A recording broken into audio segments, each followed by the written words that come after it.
नमस्कार, जय हिंद। स्वागत है एक बार पुनः आप सभी का डेली करंट अफेयर्स के आज के इस क्लास में।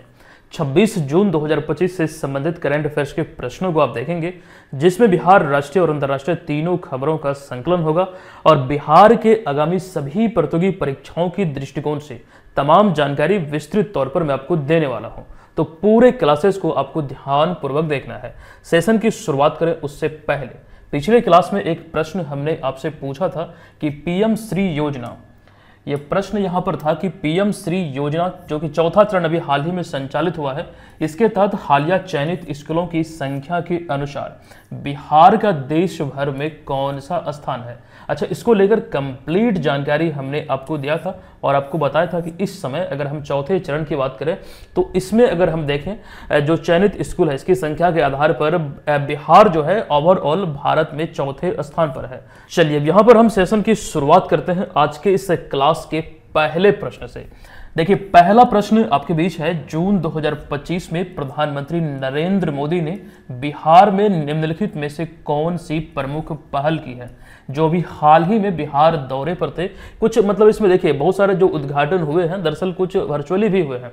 एक्चुअली यहाँ पर प्रश्न का जो विकल्प आपको दिया गया, इसके आधार पर आपको सही विकल्प का चुनाव करना है कि कौन सी प्रमुख पहल जो अभी प्रधानमंत्री नरेंद्र मोदी द्वारा बिहार में किया गया, अर्थात इसमें से कौन सा संबंधित है, कौन सा सटीक इसका आंसर है। देखिए, पहला विकल्प आपको दिख रहा है कि मढ़ौरा में बने पहले लोकोमोटिव का जो निर्यात है ये गिनी को किया गया। इसको लेकर अभी हाल ही में हरी झंडी इन्होंने दिखाया था, मतलब इनके द्वारा ये हरी झंडी दिखाया गया, मतलब इसको मंजूरी एक प्रकार से दिया गया। अच्छा, ये खास करके जो गिनी को अभी प्रदान किया गया या फिर जो पहली खेप भेजी गई है, दरअसल इसको लेकर कंप्लीट जानकारी पिछले क्लास में हमने आपको दिया है। आपको मालूम होगा यहाँ पर एक उसका सारांश हम इस प्रश्न में आपके बीच रखें, हालांकि चर्चा इस पे भी हम करेंगे। दूसरा विकल्प है, अच्छा पहला विकल्प यहाँ पर बिल्कुल सत्य है। दूसरा है कि खगड़िया जिले के पसराहा में बने शाइलो वेयर हाउस का यहाँ पर उद्घाटन किया गया। एक ग्रेन शाइलो हाउस है, मतलब यहाँ पर अनाजों का भंडारण होगा। तो इसका उद्घाटन अभी हाल ही में खगड़िया जिले में हुआ है, लेकिन वो प्रॉपर स्थान कौन सा है तो पसराहा। ये भी यहाँ पर जो कथन दिया गया है सत्य है। अगला है कि राज्य का पहला 6 लेन कच्ची दरगाह बिदुपुर गंगा पुल का जो उद्घाटन है ये इनके द्वारा किया गया, तो ये भी सत्य है। तो यहाँ पर विकल्प नंबर डी अर्थात उपयुक्त सभी सत्य है। अच्छा, यहाँ पर एक बात ये ध्यान रखिएगा, जो राज्य का पहला 6 लेन कच्ची दरगाह बिदुपुर गंगा पुल का जो अभी उद्घाटन हुआ है, दरअसल इसकी घोषणा बजट 25-26 में किया गया था रिसेंटली।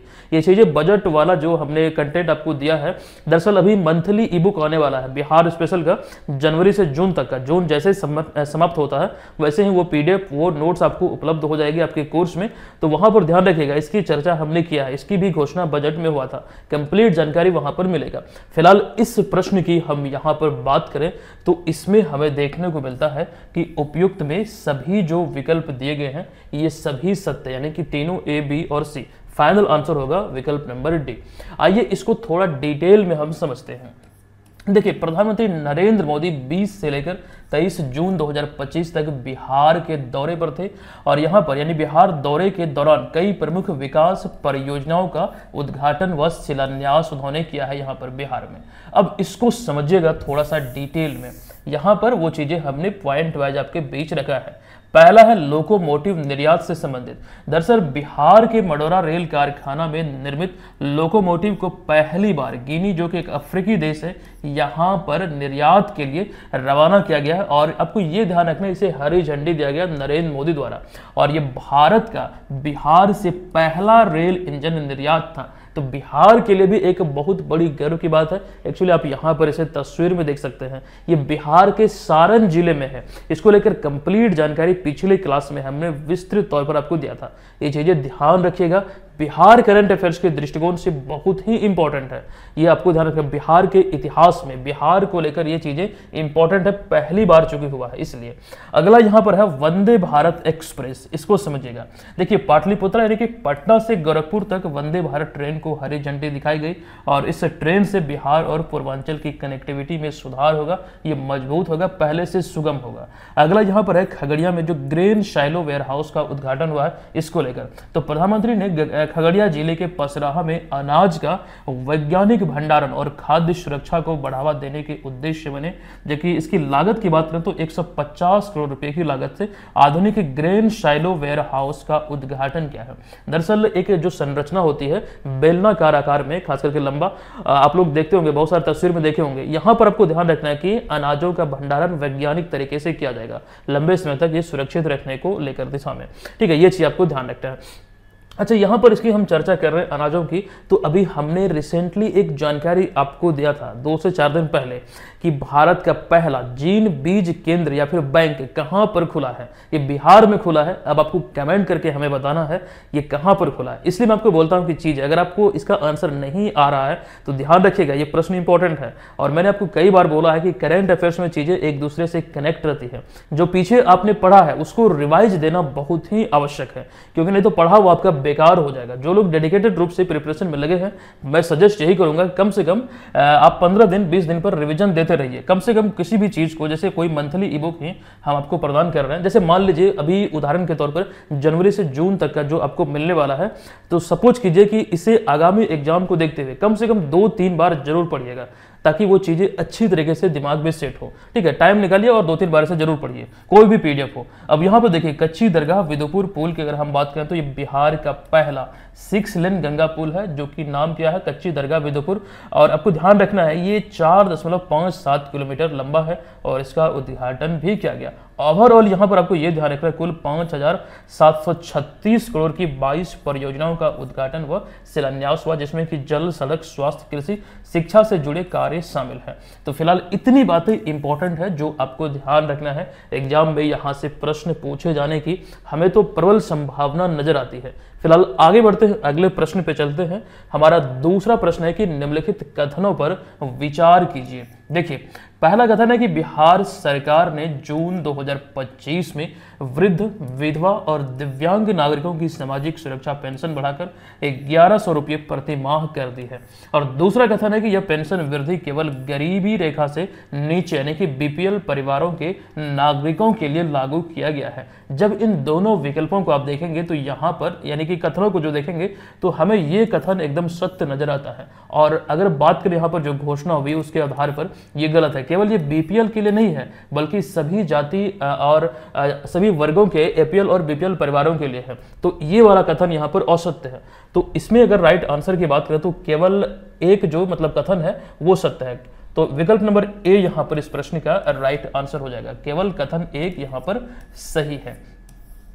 अब आइए इसके एक्सप्लेनेशन को हम लोग देखते हैं, जो इंपॉर्टेंट बातें हमने आपके बीच रखा है। दरअसल 1 अप्रैल 2019, ये डेट आप लोग ध्यान रखिएगा, 1 अप्रैल 2019 को देश का पहला राज्य बना था बिहार। एक्चुअली बिहार के संदर्भ में यहाँ पर हम बात कर रहे हैं। तो बिहार 1 अप्रैल 2019 को देश का ऐसा पहला राज्य बना था जिसने सभी 60 वर्ष या फिर उससे अधिक उम्र के बुजुर्गों यानी कि सभी जाति और सभी वर्ग को सार्वभौमिक पेंशन योजना के तहत नियमित पेंशन देने की शुरुआत की थी। और ऐसा करने वाला भारत का पहला राज्य बना था बिहार। अच्छा, जिसकी घोषणा जो हुई थी ये फरवरी 2019 में जो बजट सत्र था, बजट पेश किया गया था, यहाँ पर बिहार सरकार ने इसकी घोषणा की थी, जिसके बाद ये लागू हुआ था 1 अप्रैल 2019 को। ये बताना यहाँ पर बहुत जरूरी था, इसलिए हमने आपको चर्चा में यहाँ पर शामिल किया है। अब देखिएगा, चूंकि अभी खबरों में इसलिए है यहाँ पर आपको, अच्छा इससे पहले एक जानकारी और, जो घोषणा हुई थी, घोषणा के अनुसार 60 वर्ष से अधिक आयु वर्ग को 400 रुपये प्रति माह और 80 वर्ष से अधिक आयु वर्ग के जितने भी नागरिक हैं उसको 500 रुपये प्रति माह देने की घोषणा हुई थी। लेकिन अभी हाल ही में अगर हम देखें तो इसमें नई घोषणा सामने आई है। अच्छा, ये आप अंदाजा लगा सकते हैं, जो घोषणा हुई है 21 जून 2025 को, ये कहीं ना कहीं बिहार विधानसभा चुनाव को ध्यान रखते हुए नीतीश सरकार द्वारा किया गया है। तो ये आप लोग बखूबी समझ रहे हैं। दरअसल नीतीश कुमार ने यह घोषणा किया कि वृद्ध, विधवा और साथ ही साथ दिव्यांग नागरिकों को मिलने वाली सामाजिक सुरक्षा पेंशन ये 400 से बढ़ाकर 1100 रुपये प्रति माह कर दी जाएगी। जो घोषणा एक्चुअली हुई है एग्जाम की पॉइंट ऑफ व्यू से, हमें बस इतना ध्यान रखना है जो इसकी शुरुआत थी कब हुई थी और ये कितनी राशि पहले मिलती थी बढ़ाकर कितना किया गया है, इतना यहाँ पर इंपॉर्टेंट है। और एक बात और, ये 1 जुलाई 2025 से लागू होगी और लाभार्थियों के बैंक खातों में जो घोषणा हुई है, घोषणा के अनुसार प्रत्येक महीने में 10 तारीख तक ये राशि उनके खाते में डीबीटी के माध्यम से ट्रांसफर किया जाएगा। ये आपको ध्यान रखना है। अच्छा, एक बात और, इससे पहले जो राष्ट्रीय पेंशन योजनाएं आदि संचालित होती थी वो केवल बीपीएल श्रेणी तक ही सीमित थे, यानी कि जो गरीबी रेखा से नीचे थे उनके लिए। लेकिन अभी हाल ही में जो सरकार द्वारा ये घोषणा हुई है, ऐसे में आपको ये ध्यान रखना है कि सभी जाति और वर्ग के लोगों के लिए है ये। चलिए, इतनी बात तो ध्यान रखिए। आते हैं अगले तीसरे प्रश्न पे। तो ये प्रश्न है कि हालिया आयोजन, अच्छा यहाँ पर आयोजन नहीं बल्कि हालिया आयोजित होगा, ठीक है। हालिया आयोजित जो जून 2025 की एक्चुअली हम बात कर रहे हैं, तो हालिया आयोजित पेरिस डायमंड लीग 2025 में नीरज चोपड़ा ने कितनी दूरी भाला फेंक कर स्वर्ण पदक अपने नाम किया है। पेरिस डायमंड लीग 2025 में नीरज चोपड़ा ने गोल्ड मेडल अपने नाम किया है, लेकिन यहां पर यह पूछा गया है कि कितना मीटर उन्होंने भाला फेंका। जो सर्वश्रेष्ठ थ्रो था पेरिस डायमंड लीग का, वो कितना था। एक्चुअली यहां पर बेसिक से पॉइंट है, सभी लोग ये ध्यान रखते हैं कि अच्छा कोई प्रश्न सामने आया, मान लीजिए यही प्रश्न, नीरज चोपड़ा ने पेरिस डायमंड लीग में कौन सा पदक जीता, तो गोल्ड मेडल। अब यहां पर यह भी आपको ध्यान रखना पड़ेगा कि कितना मीटर उन्होंने थ्रो किया है, तो 88.16 मीटर। विकल्प नंबर ए यहां पर इस प्रश्न का राइट आंसर हो जाएगा। आइए इसको थोड़ा डिटेल में समझते हैं, साथ ही साथ नीरज चोपड़ा से संबंधित कुछ और विशेष जानकारी हम देखेंगे। देखिए, नीरज चोपड़ा ने जून 2025 में आयोजित पेरिस डायमंड लीग प्रतियोगिता में पहले ही थ्रो में 88.16 मीटर के सर्वश्रेष्ठ थ्रो के साथ स्वर्ण पदक अपने नाम किया। हालांकि ये पहला ही थ्रो था, लेकिन उसके बाद जो 3 थ्रो था इनका वो सटीक नहीं था, उसे अमान्य घोषित किया गया था। लेकिन पहला ही थ्रो इतना सटीक था कि जो सर्वाधिक दूरी प्राप्त की और गोल्ड मेडल के ये हकदार रहे। जो नीरज चोपड़ा इस प्रतियोगिता में शीर्ष स्थान पर रहे 88.16 मीटर के साथ, और जर्मनी के जूलियन वेबर दूसरे स्थान पर 87.88 मीटर के साथ। वहीं पर तीसरे स्थान पर लुइज मेरिसियो द सिल्वा जो कि ब्राजील के हैं, ये 86.62 मीटर के साथ क्रमशः द्वितीय और तृतीय स्थान पर रहे। तो ये चीजें फिलहाल पेरिस डायमंड लीग से संबंधित इंपॉर्टेंट है। बेसिकली यही सारे पॉइंट, इसमें से कोई एक आपसे पूछा जा सकता है, ज्यादा डीप में यहां पर जाने की जरूरत नहीं है। अब नीरज चोपड़ा से संबंधित कुछ परीक्षा उपयोगी तथ्यों के बारे में अगर हम चर्चा करें, तो नीरज चोपड़ा की बात करें तो ये गोल्डन बॉय नीरज चोपड़ा हरियाणा के पानीपत जिले के एक गांव है, यहाँ का नाम मतलब इसका नाम है खांद्रा गांव। ये यहीं के रहने वाले हैं और इन्हें गोल्डन बॉय कहकर संबोधित किया जाता है। अच्छा, इन्हें ये नाम कब मिला था? जो खास करके टोक्यो ओलंपिक था 2020-21 वाला, जहां पर उन्होंने गोल्ड मेडल अपने नाम किया था। 87.58 मीटर का सर्वश्रेष्ठ थ्रो था इनका, और ऐसे में एथलेटिक्स में ये भारत का पहला स्वर्ण पदक था और यहीं पर इन्हें नाम मिला था गोल्डन बॉय का। ये आपको ध्यान रखना है। अच्छा, आपको ध्यान रखना यह भी कि 2022 में डायमंड लीग फाइनल जीतने वाले वे पहले भारतीय एथलीट भी बने थे। फिर अगले ही साल 2023 में वर्ल्ड एथलेटिक चैंपियनशिप में भी इन्होंने स्वर्ण पदक जीता था और ऐसा करने वाले पहले भारतीय बने थे। और आपको ये भी ध्यान रखना है कि नीरज चोपड़ा को 2018 में अर्जुन पुरस्कार, 2022 में पद्मश्री और 2021 में खेल रत्न सम्मान से सम्मानित किया जा चुका है भारत सरकार के द्वारा। अब नीरज चोपड़ा एक टॉपिक के रूप में अगर हम देखें एग्जाम के पॉइंट ऑफ व्यू से तो बहुत ही इंपॉर्टेंट है। ये यहाँ पर आप देख सकते हैं, अंदाजा लगा सकते हैं कितना इंपॉर्टेंट है। रिसेंटली अगर हम भारत में विभिन्न जो एग्जाम आयोजित हुए हैं उसकी बात करें तो कंप्लीट वो सूची आप देख रहे हैं जहां पर इनसे संबंधित प्रश्न एग्जाम में पूछे गए हैं। एक एक करके सभी को देखिए, मैं यहां पर चलिए पढ़ के आपको बता दूं। देखिए, पहला है टोक्यो ओलंपिक 2020 में भारत के लिए भाला फेंक में यानी कि जेवलिन थ्रो में स्वर्ण पदक किसने जीता था? नीरज चोपड़ा ने। एसएससी सीजल 2022 में ये पूछा हुआ प्रश्न है। डायमंड लीग 2022 जीतने वाले पहले भारतीय एथलीट कौन बने थे? नीरज चोपड़ा। ये RRB NTPC CBT two exam 2022 में पूछा गया था। विश्व एथलेटिक चैंपियनशिप 2023 में नीरज चोपड़ा ने कौन सा पदक जीता? स्वर्ण पदक। एसएससी सीएचएसएल 2024 में पूछा गया। अगला, नीरज चोपड़ा ने टोक्यो पैरालंपिक में कितनी दूरी का भाला फेंका था? तो 87.58 मीटर का सर्वश्रेष्ठ दूरी था और ये Bihar SSC third graduate level 2023 exam में पूछा गया था। कौन भारतीय खिलाड़ी विश्व एथलेटिक्स चैंपियनशिप में स्वर्ण पदक जीतने वाले पहले भारतीय बने थे मेंस कैटेगरी में। तो ये प्रश्न का जो आंसर है नीरज चोपड़ा, और एनडीए 2024 एग्जाम में पूछा गया था। नीरज चोपड़ा का संबंध किस खेल से है, भाला फेंक या फिर जेवलिन थ्रो, बीपीएससी प्रीलिम्स 2023 में पूछा गया। नीरज चोपड़ा को वर्ष 2022 में कौन सा राष्ट्रीय पुरस्कार मिला था, तो पद्मश्री मिला था, और ये यूपी पीएससी 2022 में पूछा गया था। नीरज चोपड़ा भारतीय सेना में किस पद पर कार्यरत हैं, सूबेदार, ये एसएससी जीडी 2023 में पूछा हुआ है। नीरज चोपड़ा को किस वर्ष अर्जुन पुरस्कार प्रदान किया गया था, 2018 में, यूपी पीएससी 2022 में पूछा गया है। नीरज चोपड़ा किस राज्य से संबंध रखते हैं, हरियाणा से, ये Haryana SSC group D 2023 exam में पूछा हुआ प्रश्न है। तो देख रहे हैं आप यहाँ पर इतनी सारी जानकारी विभिन्न एग्जाम में इनसे संबंधित पूछे गए हैं घुमा फिरा के। बेसिकली यहाँ पर ये तमाम बातें आपको ध्यान रखना है।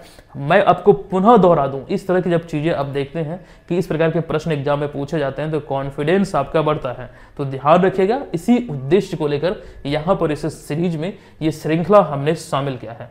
चलिए अगले प्रश्न पर जाने से पहले एक जानकारी आपको बता दूं, अगर आप बीपीएससी एग्जाम की प्रिपरेशन में लगे हैं और घर बैठे एग्जाम की तैयारी में लगे हैं, एक बात ये ध्यान रखिएगा, बीएम ऑनलाइन लर्निंग एप्लीकेशन पे ये कोर्स संचालित हो रही है। इस कोर्स की विशेषताओं के बारे में आप लोग भली भांति परिचित होंगे। प्रीलिम्स की संपूर्ण तैयारी यहाँ पर इस कोर्स के माध्यम से आप कर सकते हैं।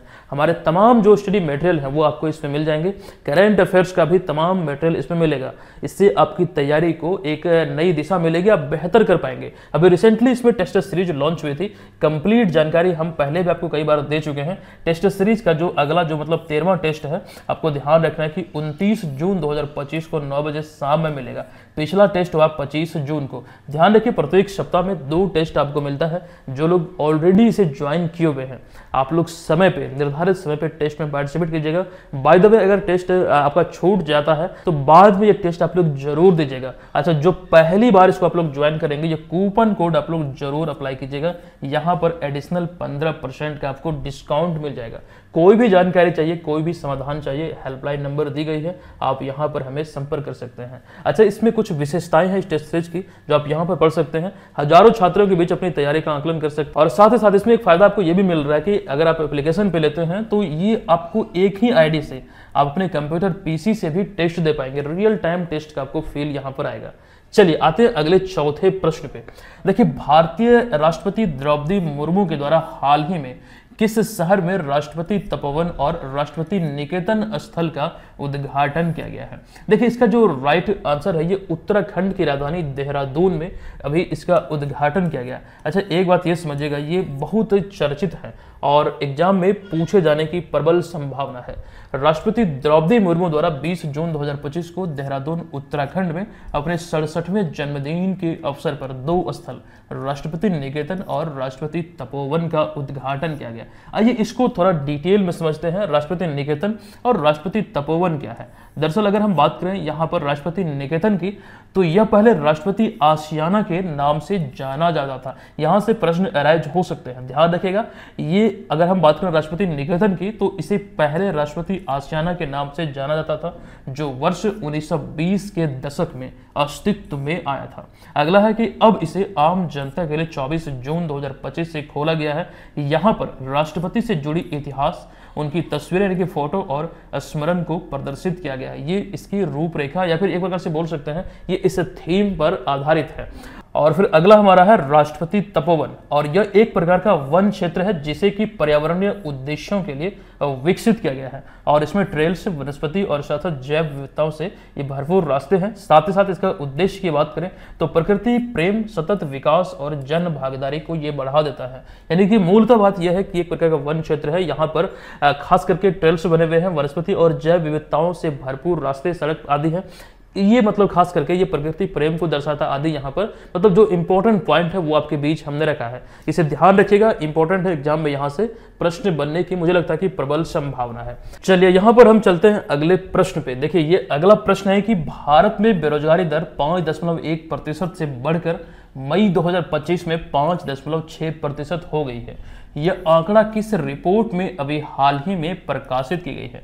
देखिए, इसका राइट जो आंसर है ये है मॉस्पी की PLFS रिपोर्ट में। इस रिपोर्ट के बारे में कंप्लीट जानकारी अभी हम आपको देंगे। ये रिपोर्ट अभी हाल ही में 16 जून को प्रकाशित हुई है। आपको यहाँ पर अच्छा ये ध्यान रखिए, विकल्प नंबर बी इस प्रश्न का यहाँ पर राइट आंसर हो जाएगा। चलिए आपको बता दूं, हाल ही में 16 मई, अच्छा यहाँ पर मई नहीं होगा बल्कि यहाँ पर जून होगा, आप लोग सुधार कर लीजिएगा। तो 16 जून 2025 को केंद्र सरकार की सांख्यिकी और कार्यक्रम कार्यान्वयन मंत्रालय द्वारा यानी कि मॉस्पी द्वारा पीरियडिक लेबर फोर्स सर्वे यानी कि PLFS रिपोर्ट जारी किया गया।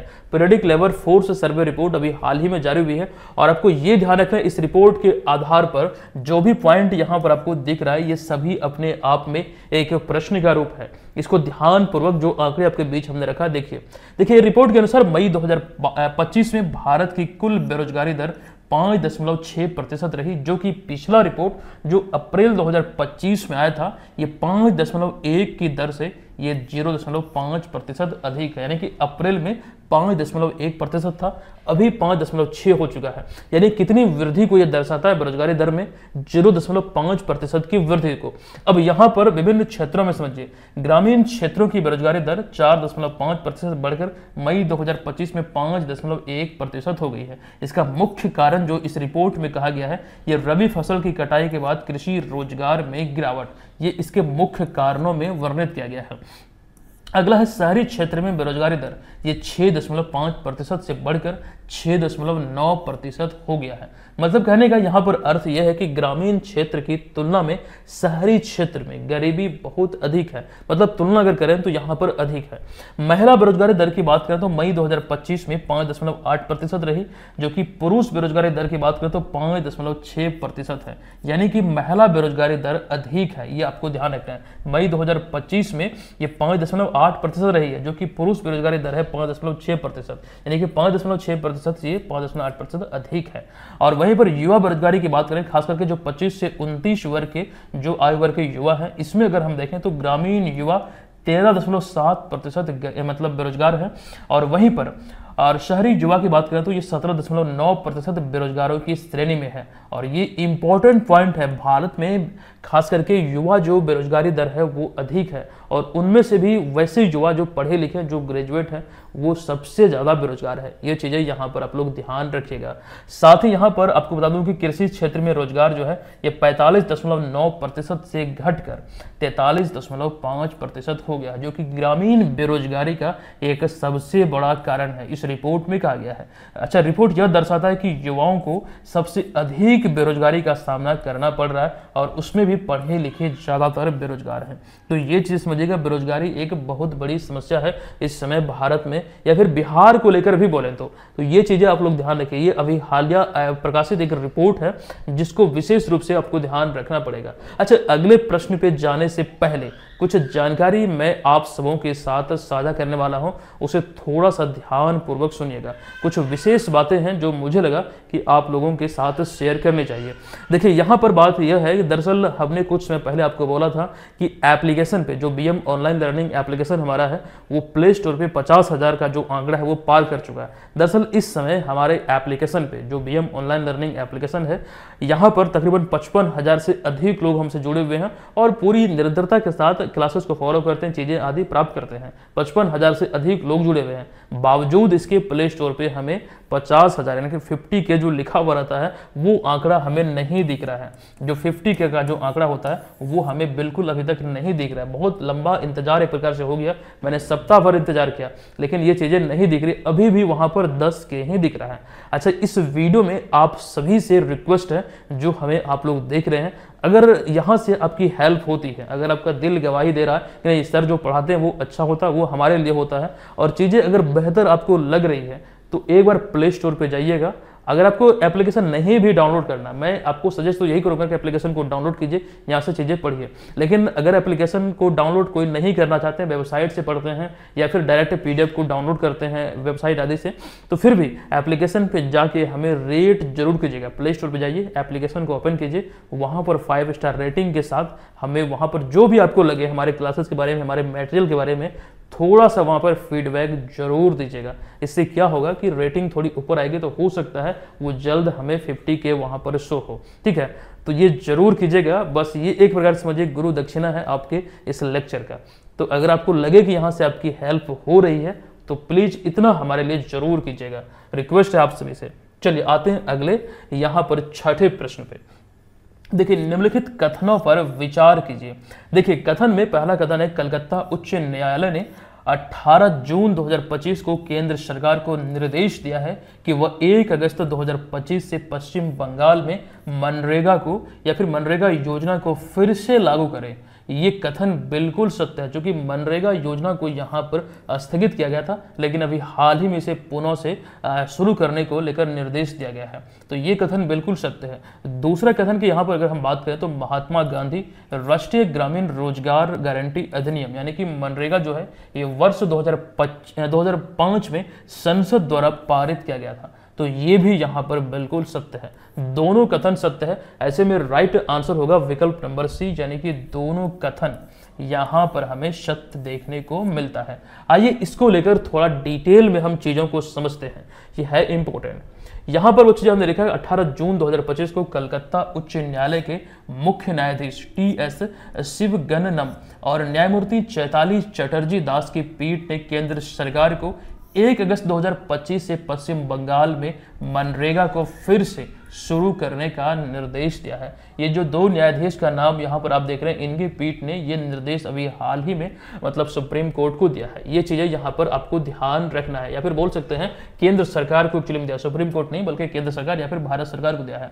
दरअसल एक चीज समझिएगा, यह कब प्रतिबंधित किया गया था, कब इस पर रोक लगाया गया था, ये भी यहाँ पर मैटर करेगा एग्जाम के दृष्टिकोण से।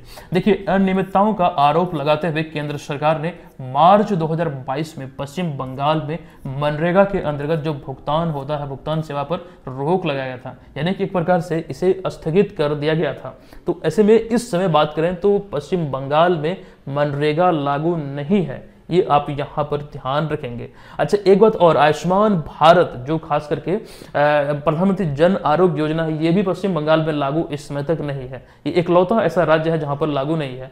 और उसी प्रकार से मनरेगा को लेकर ध्यान रखिए, लेकिन इसको लेकर निर्देश दिया गया कि पुनः से 1 अगस्त 2025 से लागू करें। अच्छा, मनरेगा की बात करें, इसका नाम पहले था नरेगा योजना, ये एक चीज ध्यान रखिएगा। अच्छा, एक वीडियो बहुत वायरल होता है राहुल गांधी से संबंधित कि मनरेगा योजना को लेकर सदन में कुछ चर्चा होती है, तो उन्हें मतलब ये नरेगा योजना का अगर संबोधित करते हैं तो लोग उसका बहुत मजाक उड़ाते हैं, बहुत ज्यादा मीम भी वायरल होता है। तो यहाँ पर मजाक उड़ाने वाली कोई बात हमें तो नजर नहीं आती है, क्योंकि मनरेगा योजना को, हो सकता है कि बोलने में थोड़ी सी मिस्टेक हुई होगी, मनरेगा योजना को दरअसल पहले नरेगा योजना ही कहा जाता था और ये कांग्रेस के कार्यकाल में ही आए थे। यहाँ पर इसको समझिएगा, मनरेगा योजना भारत सरकार द्वारा शुरू की गई एक सामाजिक सुरक्षा योजना है जिसका उद्देश्य ग्रामीण क्षेत्र में आजीविका सुरक्षा प्रदान करना है। दरअसल आपको ये ध्यान रखना है कि 100 दिन का ये गारंटी देता है रोजगार उपलब्ध कराने का, मनरेगा योजना, ये चीज यहाँ पर आपको याद रखना है। अच्छा, इसका नाम जो है ये 2009 तक शुरू हुई थी, कब तो आपको ध्यान रखना 2006 में, यहाँ पर कहीं हमने लिखा भी है, हाँ 2006 में शुरू हुआ था। एक्चुअली 2 अक्टूबर 2005 को ये पारित किया गया था, लेकिन सबसे पहले जो शुरुआत हुई थी ये 2 फरवरी 2006 को कहां पर शुरू हुआ था, तो आंध्र प्रदेश के बांदावली जिले के अनंतपुर नामक गांव से शुरू हुआ था और 2009 में इसका नाम परिवर्तित करते हुए ये किया गया था नरेगा से मनरेगा। तो ये चीज ध्यान रखें, महात्मा गांधी का नाम इसमें जोड़ा गया था। तो इंपॉर्टेंट है, विशेष रूप से ये चीजें ध्यान रखने योग्य है। निम्नलिखित में से कौन सा राज्य जून 2025 में भारत का तीसरा पूर्ण साक्षर राज्य बना है? अच्छा, अभी हम इसको लेकर रिसेंटली, अच्छा 3 जो राज्य की यहाँ पर बात हो रही है, तीनों हाल ही में इसमें शामिल हुए हैं, इसमें पूर्ण साक्षर राज्य की सूची में। जो खास करके अगर हम यहाँ पर आंसर की बात करें, इसका राइट आंसर होगा विकल्प नंबर सी, यानी कि सी, यानी कि त्रिपुरा। आइए इसको थोड़ा डिटेल में समझते हैं। दरअसल उल्लास योजना के बारे में आपने जरूर सुना होगा। ये भारत सरकार द्वारा उल्लास जो कार्यक्रम है या फिर नव भारत साक्षरता कार्यक्रम जो है, इसके अंतर्गत यदि किसी राज्य की साक्षरता दर 95% या फिर उससे अधिक हो जाती है तो उसे पूर्ण साक्षर राज्य माना जाता है। आई होप आप इसे यहाँ पर समझ चुके हैं कि पूर्ण राज्य की जो पूर्ण साक्षर राज्य की जो संज्ञा दी जाती है वो किसे दिया जाता है, किस पैमाने पर दिया जाता है, तो ये यहाँ पर क्लियर है। अभी हाल ही में 23 जून 2025 को त्रिपुरा को भारत का तीसरा पूर्ण साक्षर राज्य घोषित किया गया है। इस वजह से ये अभी खबरों का विषय है। अच्छा, इससे पहले गोवा और मिजोरम को यह दर्जा प्राप्त हो चुका है, यानी कि विकल्प में जो यहाँ पर आपको गोवा दिख रहा था, ये पूर्ण साक्षर राज्य बनने वाला पहला राज्य है।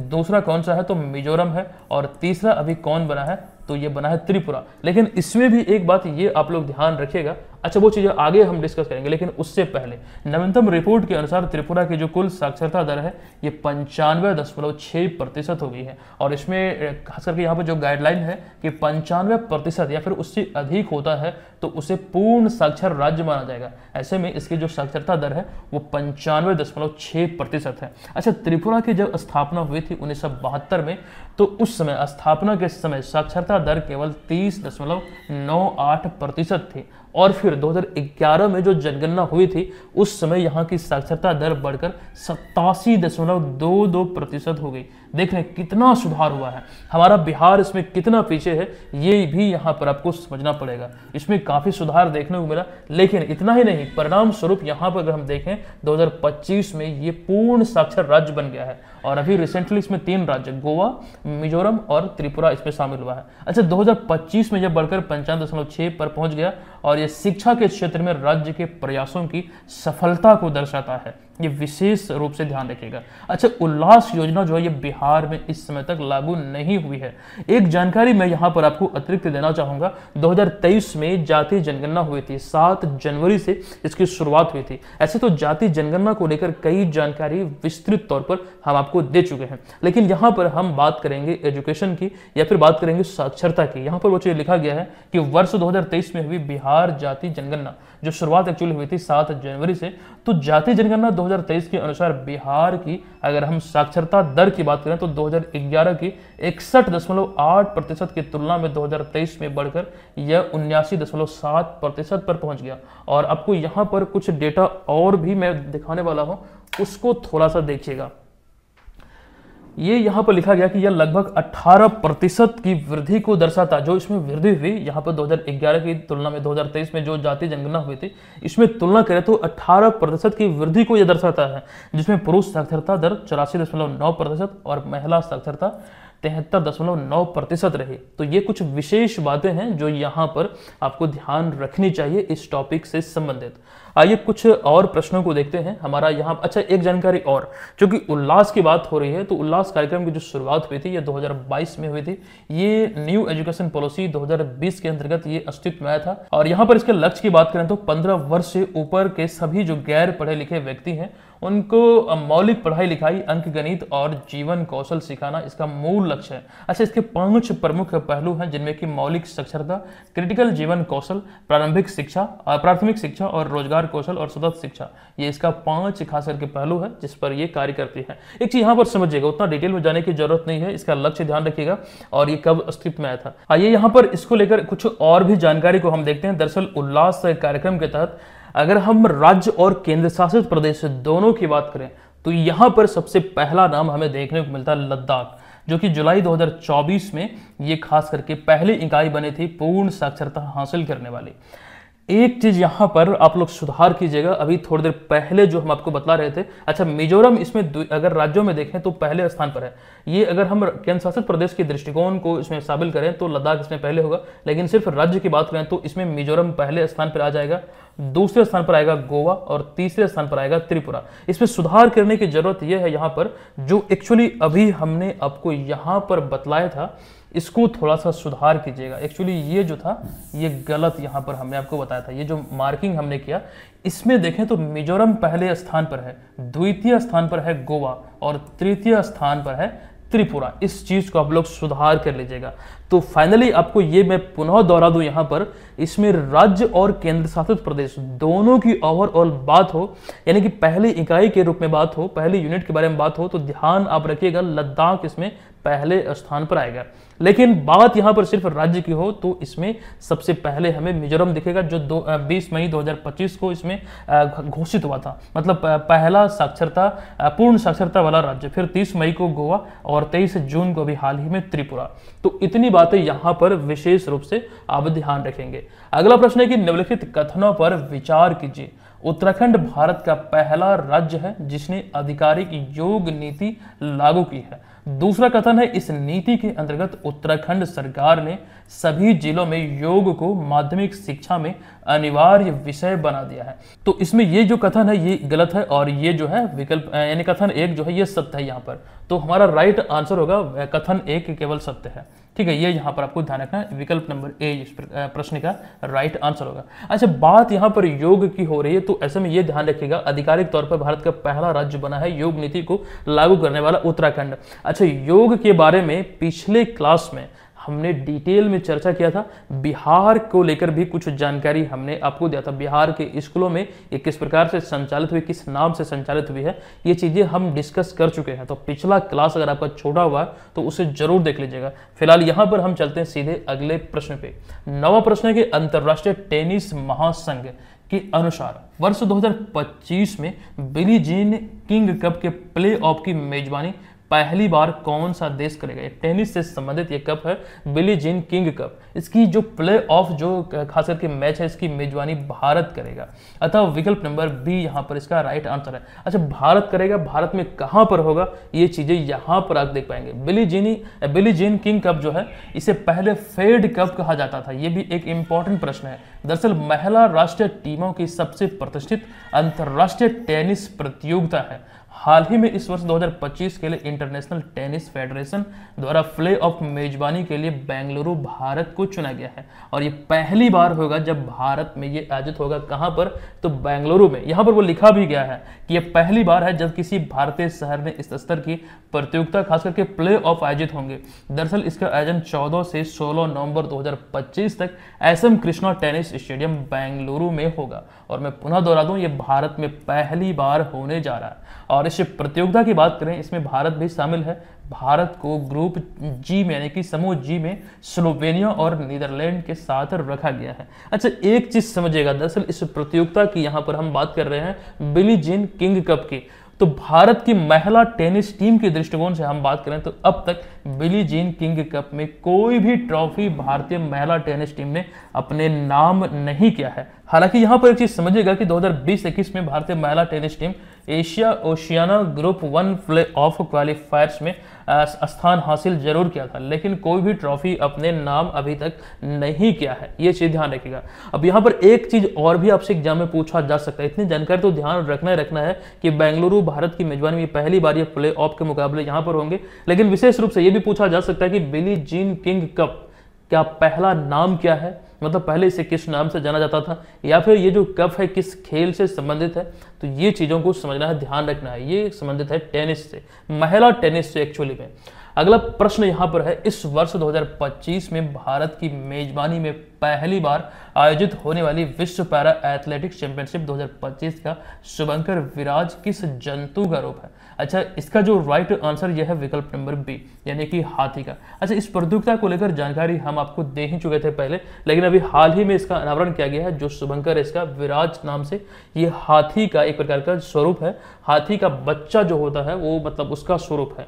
ये यहाँ पर आप देख सकते हैं कि विश्व पैरा एथलेटिक्स 2025 का जो आयोजन है ये नई दिल्ली में 26 सितंबर से 5 अक्टूबर 2025 तक आयोजित होगी। इससे विश्व पैरा एथलेटिक्स चैंपियनशिप का यह 12वां संस्करण होगा और ये पहली बार है जब ये भारत की मेजबानी में नई दिल्ली में यह प्रतियोगिता आयोजित होगी। नई दिल्ली में कहां पर? तो जवाहरलाल नेहरू स्टेडियम में। ध्यान रखिएगा, ये भारत की मेजबानी में पहली बार विश्व पैरा एथलेटिक्स चैंपियनशिप आयोजित होगा।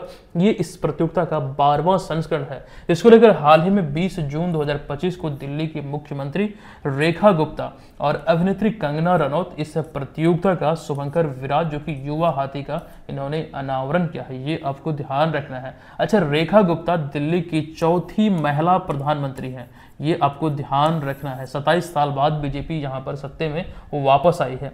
दरअसल इस प्रतियोगिता के लिए अभी हाल ही में यहाँ पर कंगना रनौत की हमने चर्चा किया। कंगना रनौत को ब्रांड एम्बेसडर नियुक्त किया गया है। ये जानकारी हम ऑलरेडी पहले आपको दे चुके थे। अभी ये शुभंकर की वजह से खबरों में है, इसलिए यहाँ पर पुनः हमने इसको दोहराया है।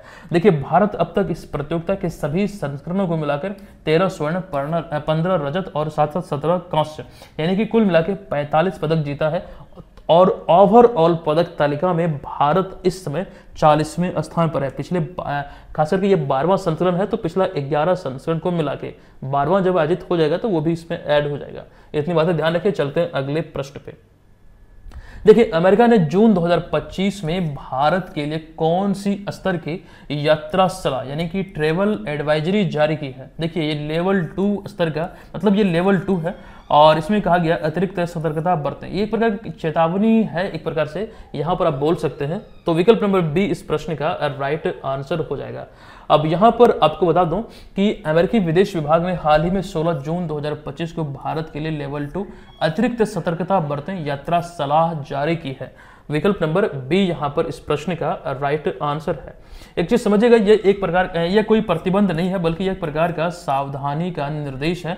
दरअसल भारत में महिलाओं के प्रति जो अपराध, यौन हिंसा, विशेष रूप से भीड़ भाड़ वाले क्षेत्र में सुरक्षा चिंताएं होती हैं, ये इसका मुख्य कारण है, जिसको लेकर ये अभी खास करके ये चेतावनी जारी हुई है। एक बात ये भी यहाँ पर मैटर करता है, जो खास करके यात्री हैं, यहाँ पर वो चीज हमने लिखा भी है कि विदेशी यात्रियों को पर्यटन के दौरान विशेष रूप से अधिक सतर्क रहने की सलाह दी गई है। तो ये चीज ध्यान रखिएगा, लेवल 2 अतिरिक्त सतर्कता बरतें, ये यात्रा सलाह अमेरिकी विदेश विभाग द्वारा 16 जून 2025 को भारत के लिए जारी किया गया है। अगला प्रश्न है कि ईरान की परमाणु क्षमता को नष्ट करने के उद्देश्य से किस देश ने हाल ही में ऑपरेशन मिडनाइट हैमर संचालित किया है।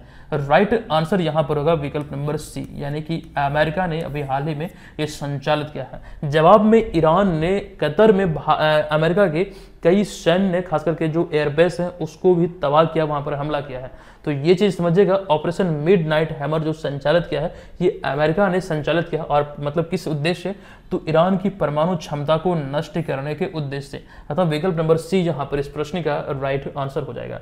चलिए आज के इस क्लास को यहाँ पर समाप्त करते हैं। ये रहा आज के इस क्लास का प्रश्न, जिसका आंसर आप सभी को कमेंट बॉक्स में लिखना है। अच्छा, अभी वीडियो में जो हमने आपसे रिक्वेस्ट किया था कि एप्लीकेशन को आप लोग प्ले स्टोर पर जाकर जरूर रेट कीजिएगा, तो प्लीज़ ये रिक्वेस्ट को कंसिडर कीजिएगा। आप में से जितने भी लोगों को लगे कि यहाँ से आपकी हेल्प हुई है, तो आप लोग जरूर इसे रेट कीजिएगा। चलिए, और एक जानकारी और साथ ही साथ यहाँ पर ये ध्यान है कि करंट अफेयर के जो हमारे तमाम मटेरियल होते हैं, वो नॉमिनल सा चार्ज पे, एक नाम मात्र की फी पर 200-300 में साल भर के लिए आप यहाँ पर इस कोर्स के माध्यम से बिहार के सारे प्रतियोगी परीक्षाओं के लिए कंप्लीट पैकेज के रूप में प्राप्त कर सकते हैं। और टेस्ट सीरीज के लिए इस कोर्स को ज्वाइन कीजिएगा। अगर इसको ज्वाइन करते हैं तो करंट अफेयर्स की अलग से लेने की जरूरत नहीं है। अगर आप बीपीएससी एग्जाम की प्रिपरेशन में मूल रूप से लगे हैं, तो मैं सजेस्ट करूंगा इसको जरूर ले लीजिएगा। साल भर का ये फी है, यहाँ पर आपको बहुत सारी चीजें मिलेगी। इतनी कम फी पर आपको कहीं भी इतनी अच्छी क्वालिटी का मटेरियल नहीं मिलने वाला है। तो ध्यान रखिए, जो लोग भी इच्छुक हैं जरूर ज्वाइन कीजिएगा, और जो ऑलरेडी ज्वाइन किए हुए हैं, ये डेट आपको ध्यान रखना है। अगला टेस्ट आपका है 13 नहीं बल्कि 29 जून को। ये प्रैक्टिस सेट नंबर 13 है, 9 बजे शाम में ये आपको मिल जाएगा। चलिए, मिलते हैं आपसे नेक्स्ट वीडियो में। कोई जानकारी चाहिए, कोई हेल्प चाहिए, कोई समाधान चाहिए, हमें इस नंबर पे बेझिझक आप कॉल कीजिएगा। मिलते हैं नेक्स्ट वीडियो में, तब तक के लिए धन्यवाद। जय हिंद।